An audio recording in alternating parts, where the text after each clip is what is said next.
হযরত আমিনার কদমে চুমে হলো দাবি, যার কদম ধন্য হলো আরশের ভূমি, যার কদমে ধন্য হলো আরশ ভূমি।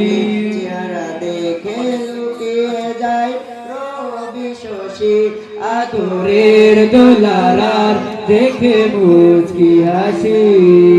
ইয়া রাসূলুল্লাহ ইয়া রাসূলুল্লাহ ইয়া রাসূলুল্লাহ ইয়া রাসূলুল্লাহ, সবাই মিলে ইয়া রাসূলুল্লাহ ইয়া রাসূলুল্লাহ ইয়া রাসূলুল্লাহ ইয়া রাসূলুল্লাহ